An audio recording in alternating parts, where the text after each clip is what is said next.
बुलेटिनच्या सुरुवातीलाच तुमची आमची चिंता वाढवणारी बातमी आहे। जगभरामध्ये झिका व्हायरसने थैमान घातलेलं असताना आतापर्यंत लाखो जणांचा या व्हायरसने जीव घेतलेला आहे। त्याच झिका व्हायरसचे 3 रुग्ण भारतात आढळलेले आहेत। नेमका हा व्हायरस कसा आणि कुठून आला या संदर्भात माझाचा हा स्पेशल रिपोर्ट। हा तोच डास आहे जो झिका व्हायरसला जन्म देतो। हा तोच डास आहे ज्याने ब्राझीलसह अनेक देशात खळबळ माजवली आहे।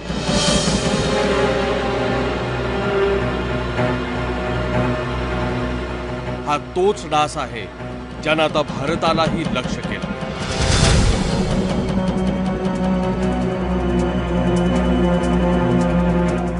झिका व्हायरसचे 3 पेशंट अहमदाबादच्या बापूनगरमध्ये आढळले। पहिली केस फेब्रुवारी 2016 मध्ये, दुसरी केस नोव्हेंबर 2016 मध्ये, तर तिसरी केस जानेवारी 2017 मध्ये आढळली। या तिघांच्या चाचण्या पुण्यातल्या प्रयोगशाळेत पॉझिटिव्ह आल्या आहेत। वर्ल्ड हेल्थ ऑर्गनायझेशननेही भारतातही झिकाचा शिरकाव झाल्याच्या बातमीला पुष्टी दिली आहे। एडिस इजिप्टी या डासांपासून झिका व्हायरसचा फैलाव होतो।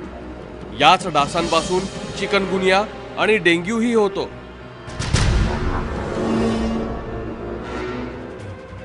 ताप, सांधेदुखी, शरीरावर लाल चट्टे उमटणे, डोळे लाल होणे, थकवा आणि डोकेदुखी ही झिका व्हायरसची लक्षणे आहेत। झिकाची लागण झाल्यास पेशंटला आधी लकवा मारतो।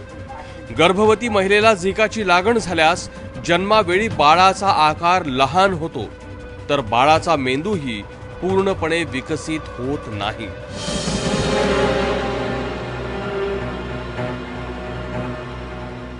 झिका व्हायरस सर्वात आधी आफ्रिका आणि दक्षिण आशियात आढळला। त्यानंतर 23 देशांमध्ये झिका व्हायरसचे लागण झालेले रुग्ण आढळले।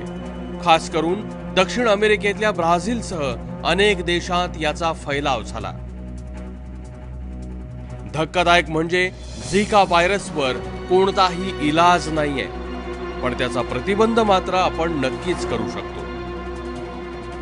झिका व्हायरस पासून बचावासाठी डासांची पैदास थांबवण्याचे प्रयत्न करावेत। आसपास पाण्याचा साठा होऊ देऊ नये।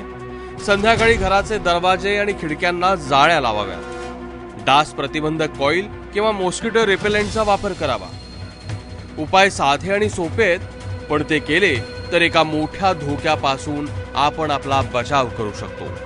ब्युरो रिपोर्ट, एबीपी माझा।